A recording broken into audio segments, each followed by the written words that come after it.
Good evening and welcome. Good day and welcome. Welcome to this beautiful safe space. We are very happy and grateful that you're here with us. I'm going to provide instructions for closed captioning and Spanish interpretation for all of who prefer it that way. If you'd like to access the closed captioning, please find in the bottom of your screen a block with the letters CC. You will click on it and you will be able to enable the feature for closed captioning. For Spanish interpretation, there is the phone number that you may call and I will give the instructions in Spanish. Buenos días a todos y bienvenidos. Bienvenidos a este espacio seguro para todos. Espero se encuentren bien y que disfruten este evento. Si desean escuchar este evento en el idioma español, por favor, deben marcar el número de teléfono 844-857-5555. Nuevamente, el número de teléfono es 844-857-5555. La línea es completamente gratuita. Una vez que ingresan a la línea, deben marcar el código de acceso 811-7900 y luego el numeral o la estrella. El código de acceso es 811-7900 y luego deben marcar el código de numeral o estrella. Muchas gracias. Estas instrucciones también se pondrán en el chat para su acceso. Gracias y que disfruten. Back to you.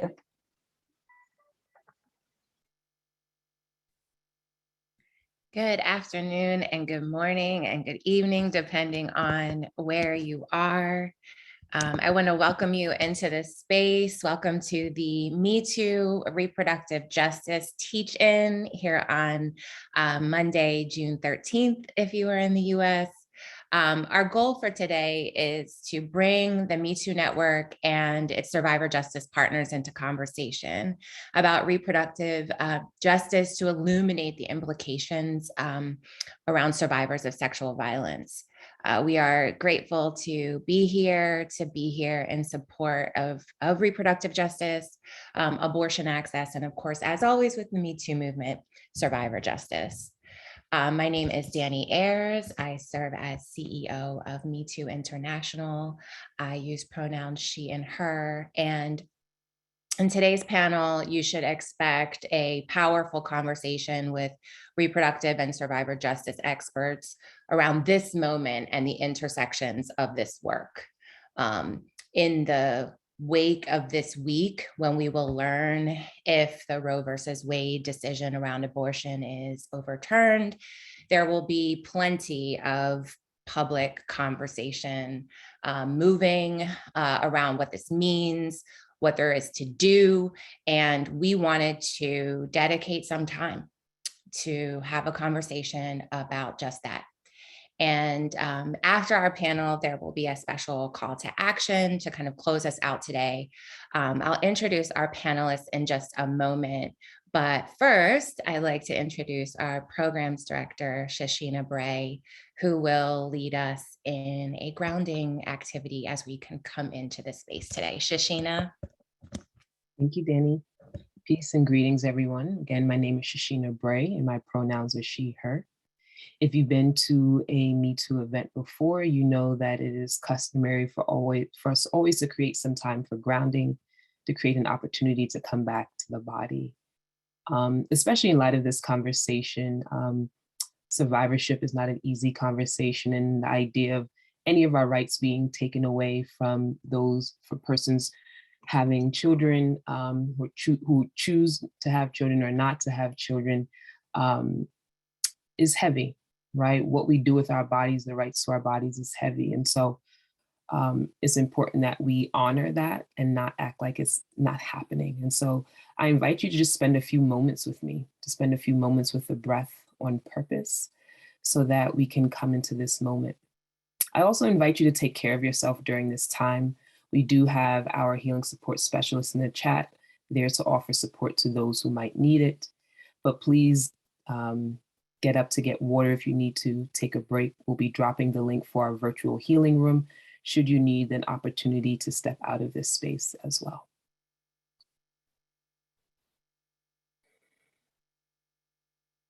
Just coming into this moment wherever you're at, whether on your phone or computer. I just invite you to start to bring your awareness a little bit closer to home, starting to notice your body,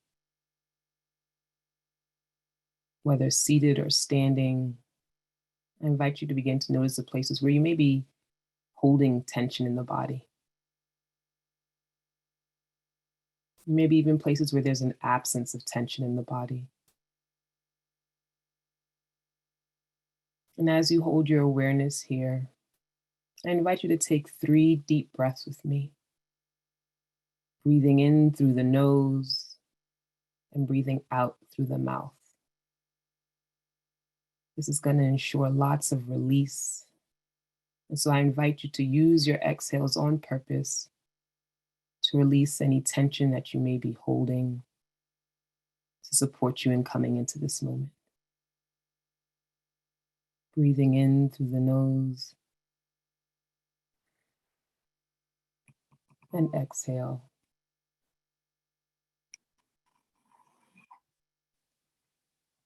Breathe in through the nose and exhale. Once more, taking the deepest breath you've taken all morning, breathing in through the nose and exhale.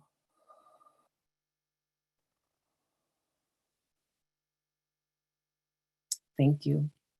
And I welcome you to return to this breath at any time throughout this panel. Dani? Thank you, Shashina. Always wonderful to have you ground us. Much appreciated. So we'll go ahead and get our panel started. I just want to share a couple of notes to reiterate what Shashina has shared. We have healing support specialists in the chat who will be dropping resources and offering support as needed or requested. We also have the opportunity for Q&A at the end of the panel. So if you have any questions, please drop them in the chat or the Q&A button that lives at the bottom of your screen. I'll take a moment to introduce our panelists for today.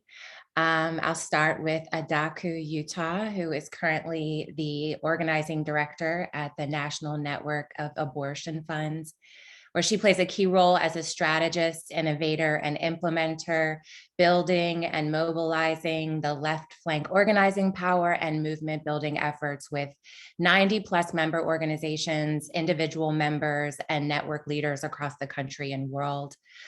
They're committed to cultivating movements that are strategic, sustainable, and independent. Erin Grant is also joining us as the Deputy Director of Abortion Care Network, which is the national membership organization of independent abortion providers and their allies across the United States. They focus primarily on partnerships with reproductive health, rights, and justice organizations to promote sustainability and to deepen community-based support for independent abortion clinics. Erin believes that we will win. Tarana Burke, I almost just said Tarana because I know her so well, is an activist, organizer, author, and founder of the Me Too movement and chief vision officer for Me Too International. She's been working at the intersection of racial justice, arts and culture, anti-violence, and gender equity for nearly 3 decades, and is fueled by a commitment to interrupt systemic issues disproportionately impacting marginalized people, like sexual violence, particularly for Black women and girls. Tarana has created and led campaigns that have brought awareness to the harmful legacies surrounding communities of color. And Monica Ray Simpson, who is the executive director of SisterSong, Women of Color Reproductive Justice Collective.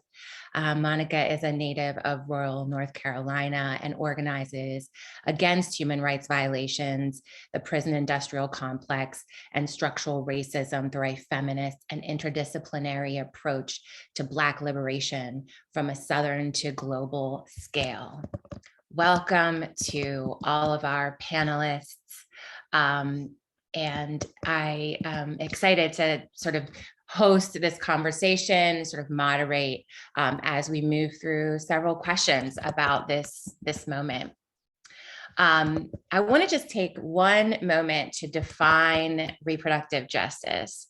And this is actually a definition by Monica's organization, SisterSong. Reproductive justice is the human right to maintain personal bodily autonomy and plan and raise families in safe and sustainable communities. I wanted to ground us with that because this conversation is all based around the intersections of reproductive justice and survivor justice. I want to start with Tarana. So Me Too International, our organization, defines the survivor justice movement as a cross-sectoral one that centers the dignity, joy, and resilience of survivors, led by women of global majority.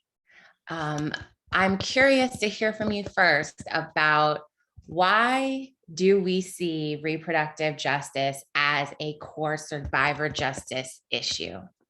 I'm sorry, something happened in the first part of what you said was cutting off. I don't know if I was coming on camera or just say Yeah, I can re-ask you. Yeah, can you hear me okay? Yeah, there was like a delay or something. I'm sorry. Okay. Yeah, no, it's fine. So we, as you know, I was sharing for everyone, define the survivor justice movement as a cross-sectoral one that centers the dignity, joy, and resilience of survivors, led by women of global majority. And so in this moment, why are we sharing and why is it so important that we talk about reproductive justice as a survivor justice issue? Oh, well, first, welcome everybody. I'm so glad that I see the participants are even growing as we're starting this. So I'm so glad we're having this conversation because I think a lot of times what happens in these moments is that people think of us as separate, and think of like, this is the moment to look at this movement, this is the moment to look at this movement. But these movements are very much married, particularly sexual violence and survivor justice and reproductive justice, because at the end of the day, it's about bodily autonomy, right? One of the most important things to remember about folks who survive sexual violence is that the right to make decisions about your body has been taken away. And that's what we're fundamentally talking about when we're talking about this moment around reproductive justice, and this Roe v. Wade decision. And so just on a really fundamental level, when we're dealing with the right to bodily autonomy, this is the intersection, right at the intersection of where these movements meet. But the reproductive justice and the survivor justice movement are deeply connected. Generally, you're talking about two movements that were built from like the blood, sweat, tears, and genius of Black and brown women anyway, right? This is the survivor justice movement comes out of the anti-rape movement of the 70s and the late 60s and 70s. And you're talking about, and of course the reproductive justice movement comes from the genius of Black women as well. And these are Black and brown women have a visceral knowledge of what it means to not have bodily autonomy, particularly in the United States and in the context of America. And so it's another way that we are very much linked to this moment and to this movement. And so I think that's another important thing for us to lift up as we talk about why we are coming together and why we can't think of these as a separate moment and a separate movement, separate movements and separate moments at this time. Yeah, absolutely. Reproductive justice is part of the spectrum of the fight against sexual violence, for sure. Yeah, absolutely. I want to bring in our other panelists as well and sort of be able to share a little bit about what's happening in the reproductive landscape, especially as we center Black women and girls, what's happening in the Black reproductive justice landscape. So I'd love to have maybe Adaku jump in first, and then Erin and Monica, if you all have something you want to share here.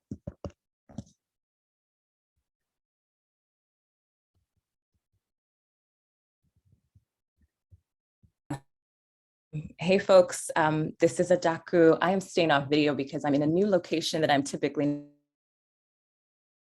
my ability to hear and also speak. So I'm off video so that I can hear the brilliant wisdom that is swirling in this space.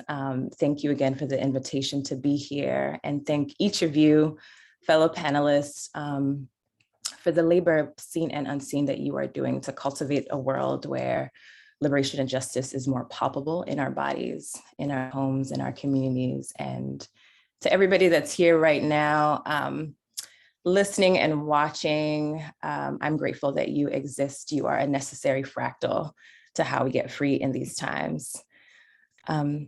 So really appreciating the grounding that was offered earlier. Something that feels also important to add to that is, what's happening right now in the reproductive landscape, both the crisis and the resilience and everything in between is ancient and futuristic. So specifically, the crisis and attacks happening is part of generational strategies of surveillance, criminalization, confinement, control in order to reclaim and reinstitute power dynamics of oppression and domination, period. This is work that didn't just happen in this moment. This is legacies long of agenda that has been created to isolate us from our bodies, our communities, and also our collective power, because we are stronger together, and we are also stronger when we know the power that exists in our cells, our bones, and in our generations. And so it's important to, I'm really grateful for what Tarana offered earlier around the intersections. It's really important to just keep echoing that any attack on our bodily autonomy is part of this larger white supremacist fascist agenda that is attacking Black people, folks of color, poor people, trans folks, disabled folks, and migrant folks, and really anyone that is trying to resist or choose to not conform to this patriarchal, colonial, rigid fucking standards of gender, birth, race, class, and ability. So the attacks that we're experiencing aren't just isolated to this particular landscape, they're also connected to what we're seeing around the bans around our history in schools, the banning of books, the banning of trans folks being able to access their healthcare. These are all very interconnected crisis and attacks that have been happening as part of this larger right-wing strategy to take over our state and our communities' abilities to thrive. And y'all, simultaneously, because these are generational strategies, we've also been paying attention, our folks have been paying attention to the patterns of attacks and violence for centuries, really. I mean, this is how we have survived. We have been taking action, we have been preparing for the future, and we've also been building out the quality of our present and now that will allow for more of our people to live the kinds of lives that they want to live. The reproductive landscape is also, it's also grounded in and fortified by centuries of resilience and collective power that will heal and transform the ruptures of this horrific history of reproductive violence. And in fact, that is part of how we at the National Network of Abortion Funds exist. Like, we existed because we recognize that the state will not be here for us. We recognize that there are critical gaps in our communities, that folks were not getting access to the care that they needed. And also there's increased criminalization happening to our people. And so in the absence of systemic care and in the presence of systemic violence, we consistently are the ones that will continue to create the safety and care that our people will need. And we've been doing this work for over 30 years. Abortion funds, this large network, we're over 90 organizations who have chosen to work together over the last 30 years to make sure that folks are able to receive money so that they're not, using their rent to pay for a procedure. They are translating medical information so that people understand what's happening to their bodies in hospitals. They are driving folks across state lines with increasing abortion restrictions to make sure that even though someone needs an abortion procedure, that they're able to access it, even if it's outside of the state or even outside of the country. They're also babysitting folks' kids and making sure that people who are parents are being cared for as well as they are getting access to the care that they need, and really wrapping folks around with the support, with support that's less isolating and more nurturing. And at the same time, in addition to the direct service and the practical support that abortion funds are weaving and offering to communities, we are also organizing and building power and shifting the landscape around thriving wages and making sure that ICE and border control and punishment are also eliminated. We are making sure that there's safer conditions for sex workers and tying the fights that were inside to also land sovereignty as well. So it is really easy to, I think one of the tools of the right wing agenda is to have us only focus on the crisis that's happening right now. And I want to invite us to really widen our view to take in just the breadth and depth, and we are all embodiments of that, of resilience and collective power that is happening right now and has been happening for centuries and will continue to happen into the future. A couple of quick reminders before I pass it on is, in moments of crisis, misinformation is really rampant. It's important to know that abortion is still legal, even though that there is more and more challenges to how folks are able to access abortion right now. And if you need support getting an abortion, you can go to, I'm going to drop it into the link, I Need an A. And if you need support paying for an abortion if you're trying to overcome logistical barriers like housing, childcare, transportation, and translation, we got you. And I'll put our link to our organization into the chat as well, abortionfunds.org. Passing it on to Erin. Thank you, Adaku. Erin, you want to chime in here? Hi, everyone. I'm so deeply honored to be here. My name is Erin Grant. I use they, them pronouns, and I am a non-binary Black person with glasses on, and I like to think a salmon pink sweater with over-the-head headphones with a blurry background, but you can tell I have plants. I'm on Lenni Lenape land. Just thank you for opening this space. I want to connect a couple of things. I'm going to be talking more about the institutional care that is available and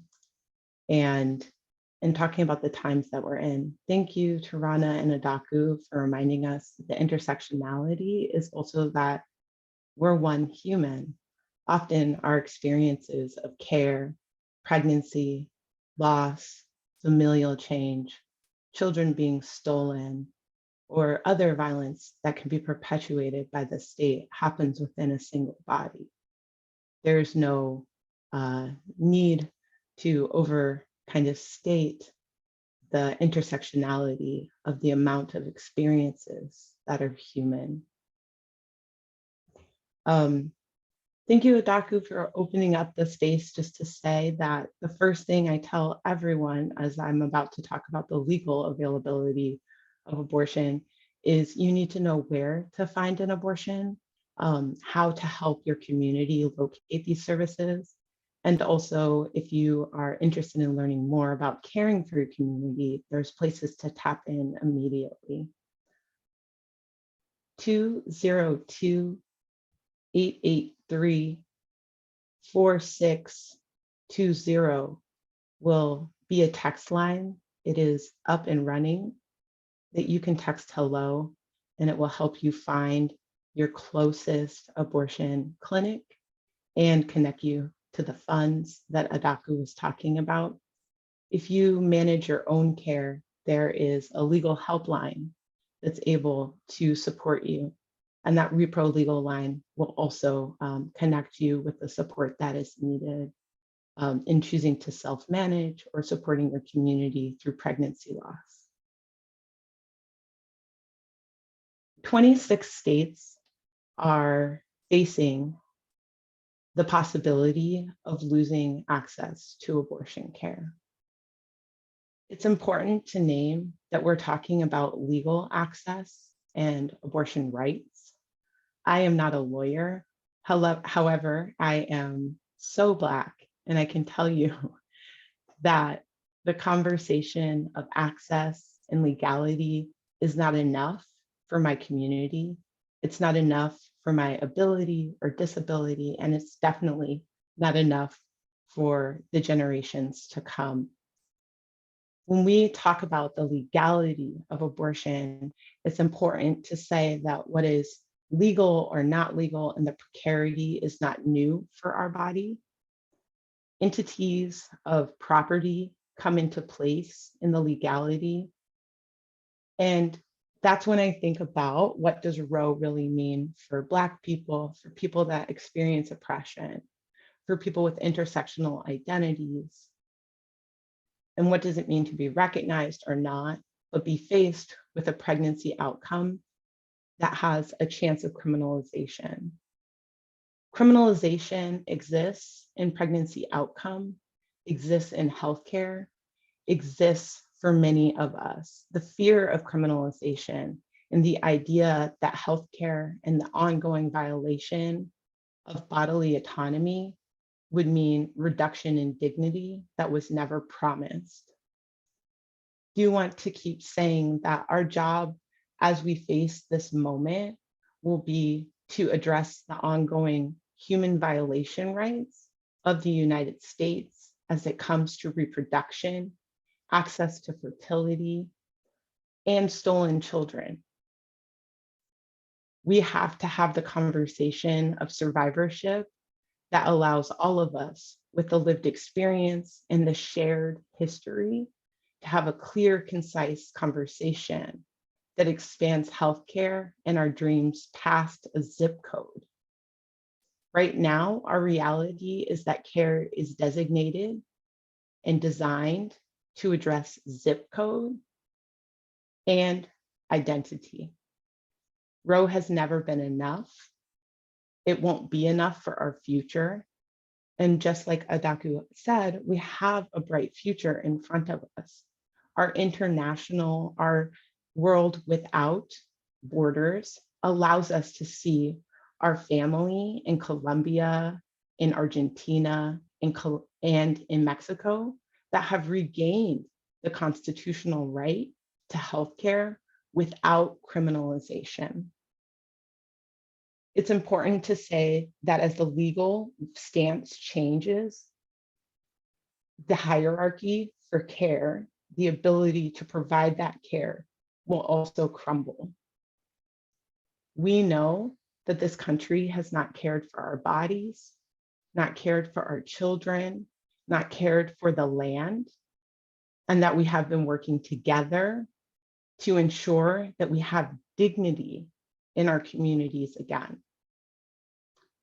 When I think about what is possible, I think it is possible for us to help each other, to form our families and our communities in a dignified way that allows space for creation, co-creation, and for the dream of something else.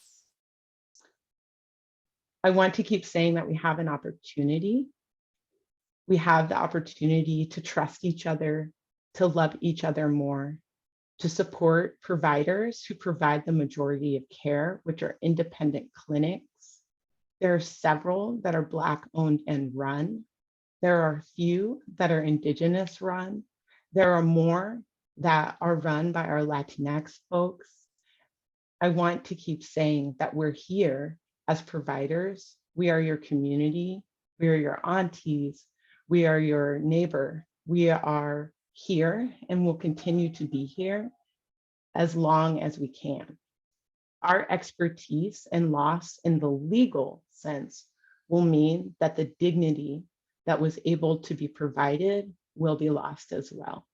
this will no longer be a quote unquote institutional service.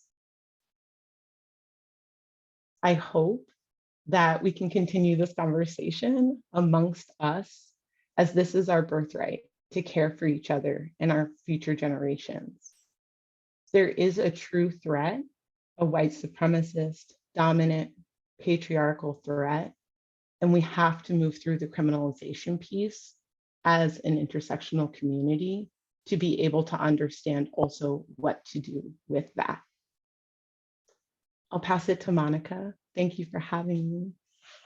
Thank you so much, Erin. Monica, just wanted to give you an opportunity to add on to what Adaku and Erin have shared.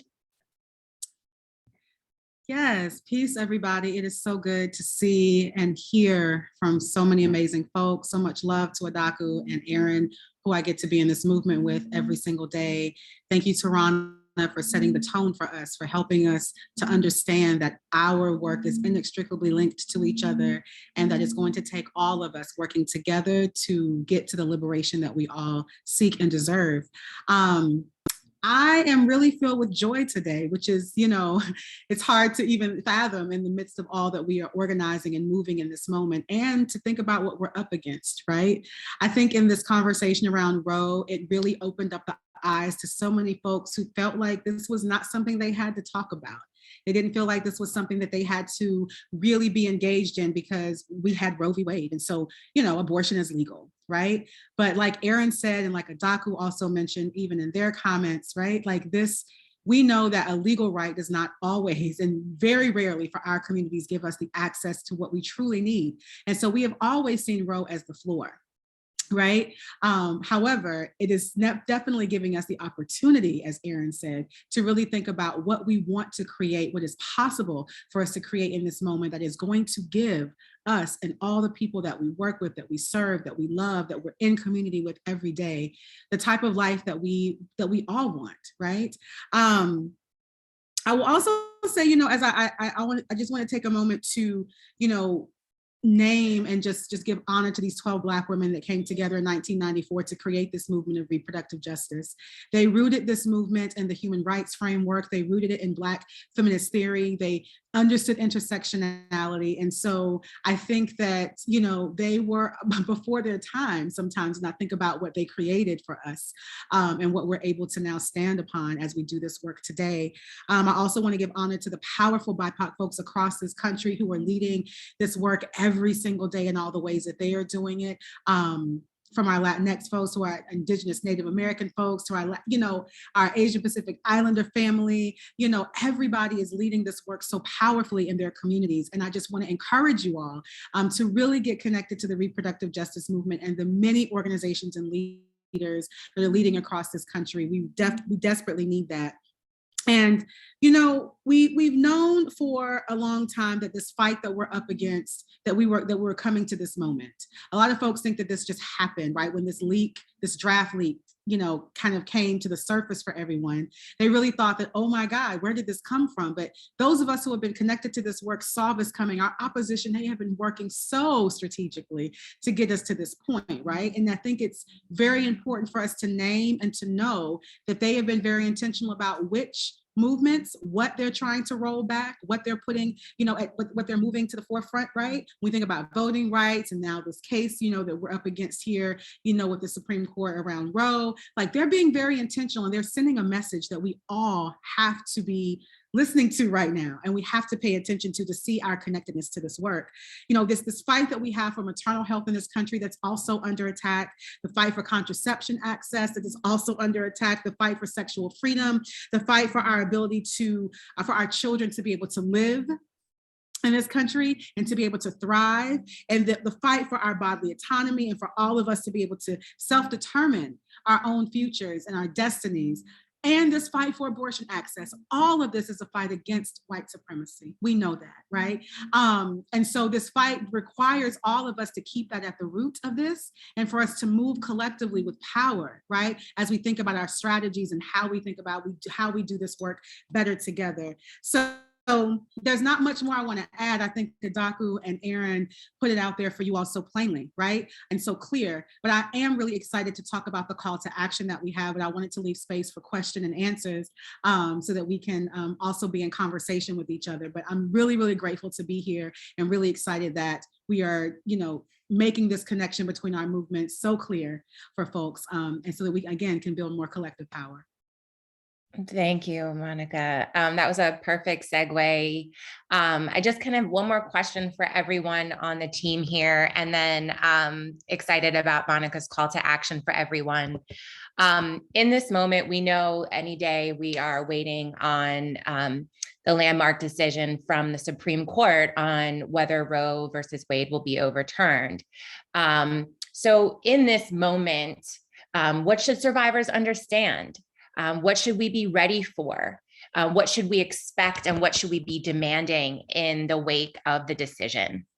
And I am going to start with, why don't we go back through and start with Adaku again, and then just have, and I would just say, keep your remarks fairly short so we have a time for a few Q&A, and then our call to action.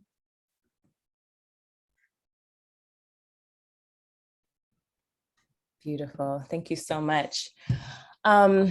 So I keep coming back to community, as a queer, non-binary, hella dark-skinned Syrian migrant, what has kept me alive as a survivor, as a person who embodies multiple identities in this world, is community, especially in moments of despair and overwhelm, and when there's a lot going on. And historically, community has been what has kept each and us alive. Like, every single one of us would not be where we are today without someone or without an ecosystem of care who was working, whether with your knowledge or without your knowledge, to support your own freedom. Are the antidote, we are the medicine.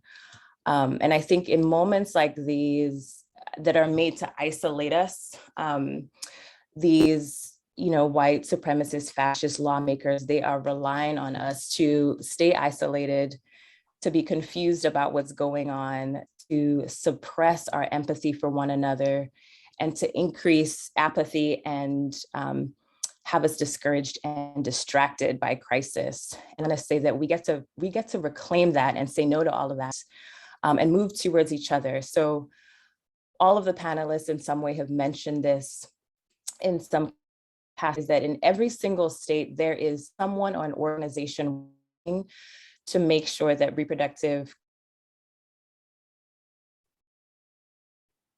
justice is more possible and more palpable in our present and our futures.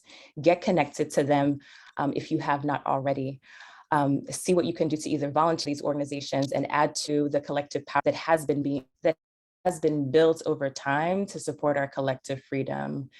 The future is not inevitable. It is full of promise. It's full of promise because of how we are choosing to shape it. And this is lifelong work, a lot of which we might not see until we become ancestors. And this work is also constant and can be, and our bodies are impacted by the breadth of change, chaos, and contradiction that this work involves. And I'm so grateful that Me Too models doing work in a way that also centers how we're able to navigate and transform trauma, conflict, and care and boundaries as we do this work, which I also encourage as well. The last thing that I want to say is that any change that is happening systemically comes from what is happening in our communities on a fractal level. And moments like these expose where is our collective consciousness, where are folks aligned politically or not?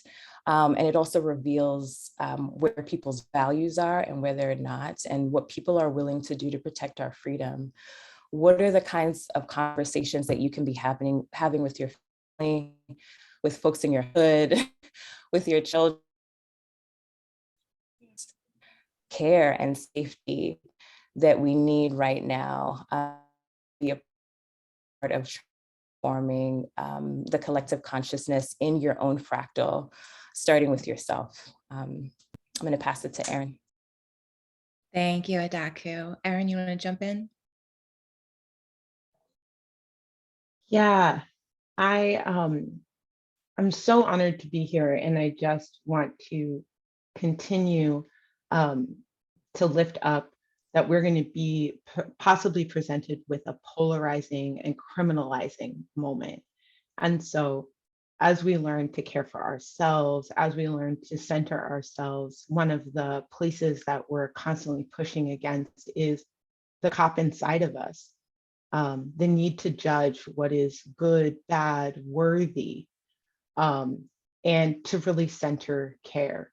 I want to encourage all of us to be more confused and curious about what would make a pregnancy outcome criminal, how we would understand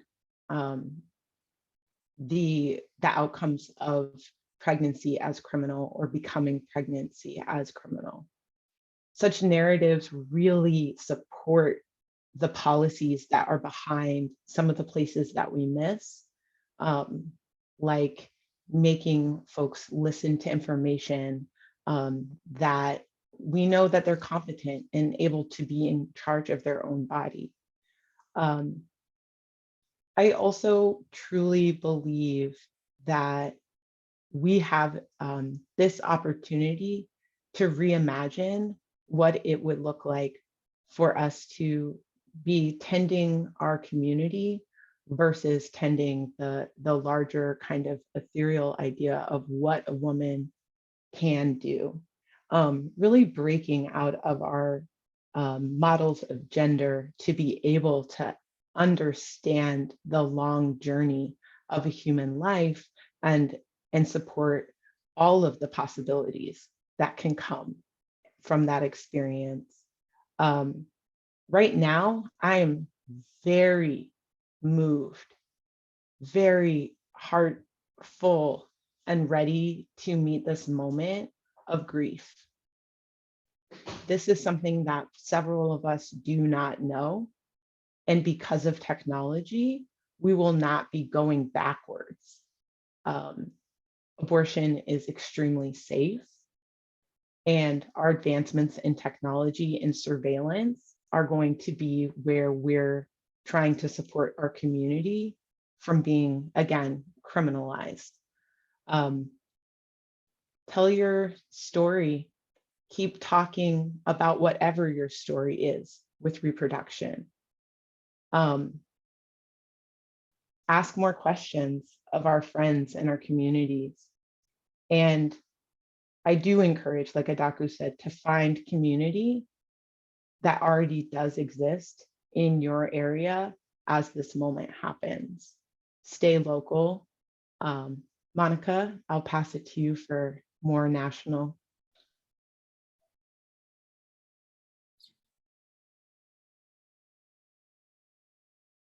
Okay, word.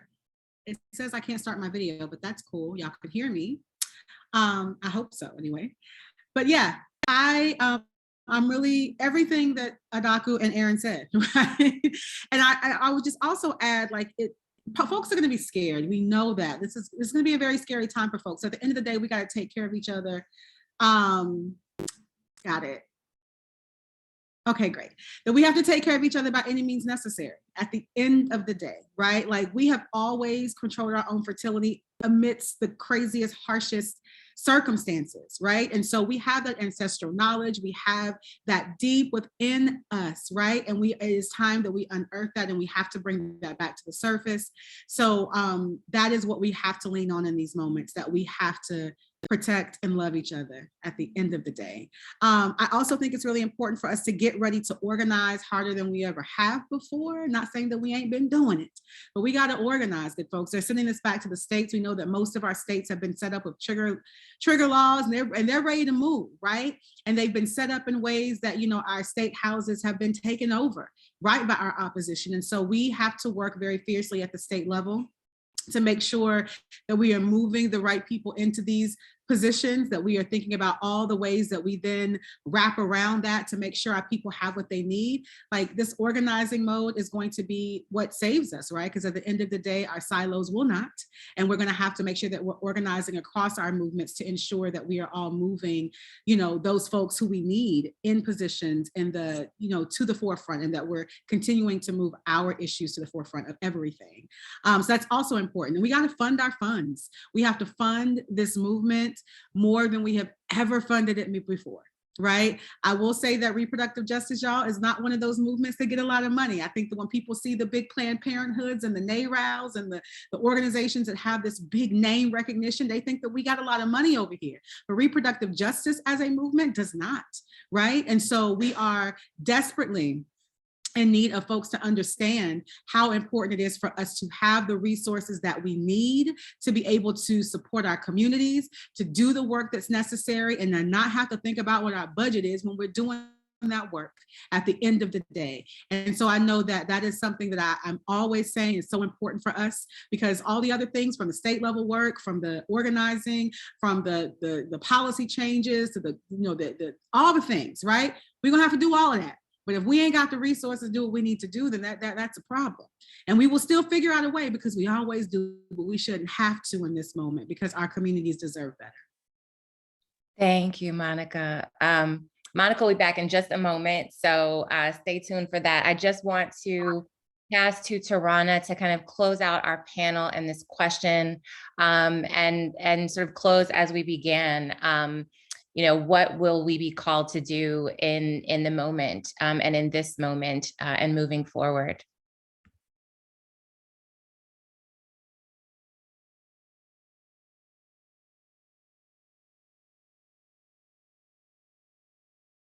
Oh, Tarana, you're on mute, love. Oh, sorry, of course. I think that our panelists have said it all, but I will just say this. I'm a movement baby, a movement child, a movement person. I raised a movement baby, and in the last few weeks, I have been disheartened by this sentiment that seems to be coming out of movement spaces about setback. And so when this decision comes down, I want us to be ready to be active in the movement. That's why we have movement, right? So this idea that, Monica said it best when she said roll was always the floor. The reason why we have movements is so we can move towards the ceiling.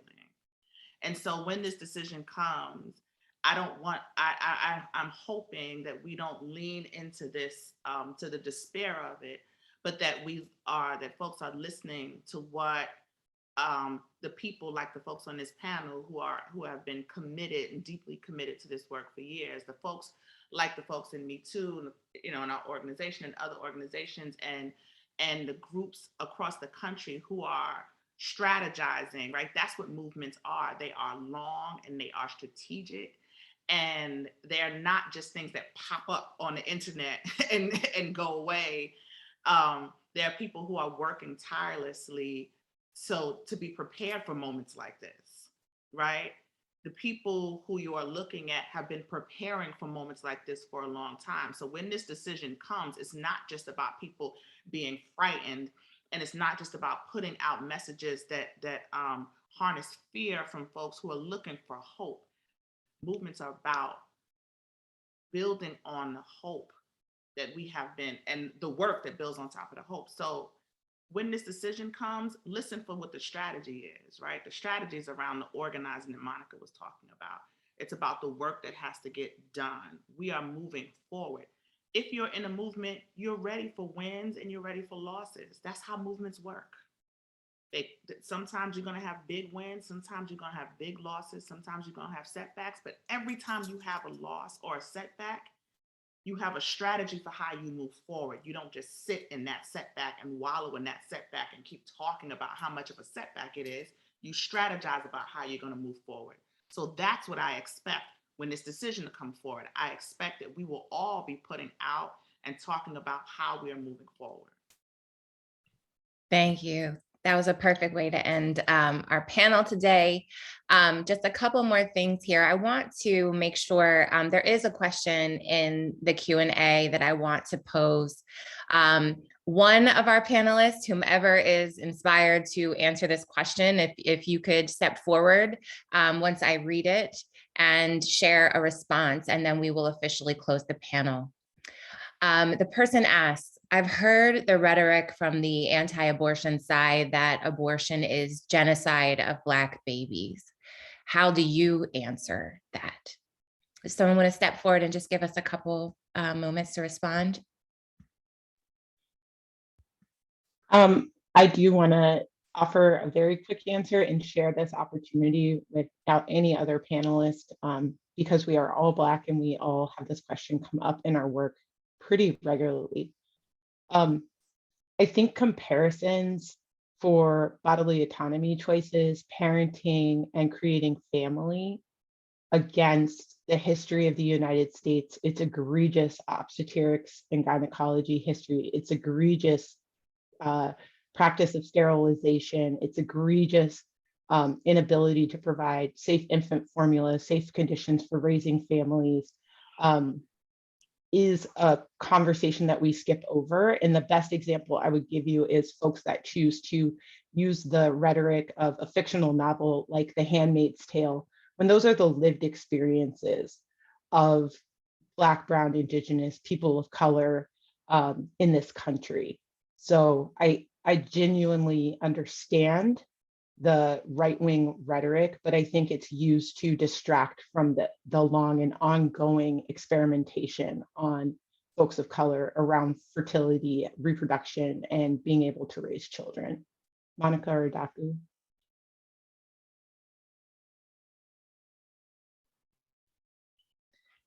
I think that's great. Go ahead, Monica. If you want to maybe respond to this, and then I'd love if you move into our call to action. I want to make sure we have ample time, and also just ask if folks can give us maybe 3 or so more minutes past the hour for us to completely conclude. I want to make sure we give Monica a chance to share about the event this weekend for Juneteenth. For sure. I mean, absolutely what Erin said. Like, I mean, come through. And I think it's important for folks to know that there was a campaign that was started in 2010 called Trust Black Women. And I know y'all have seen this hashtag across the internet. It's used for so many things, but I want y'all to understand where that Trust Black Women language came from. It came from a coalition of Black women-led RJ organizations that SisterSong helped convene to combat messaging just around the question that was asked, right? This Black genocide question.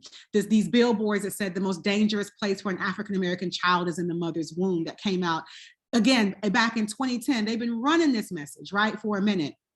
And these Black women came together to say that you are not getting ready to push us down this rabbit hole and try to divide and conquer our communities around this issue. It is important that you trust us to make our own decisions about our bodies and our futures. At the end of the day, it is no one has the right or the ability to tell us what we need to do around our family creation. And so there was a set of amazing talking points, amazing work that we can share with you all that went into combating that very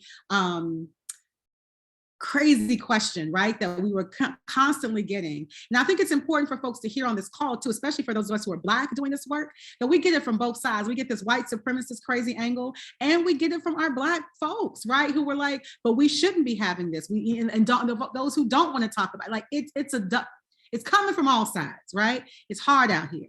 But at the end of the day, that Trust Black Women message gave us a firm thing to stand upon, right? To combat these messages like that. So I'll say that. Do you want me to move into the action now, or do you want me to wait?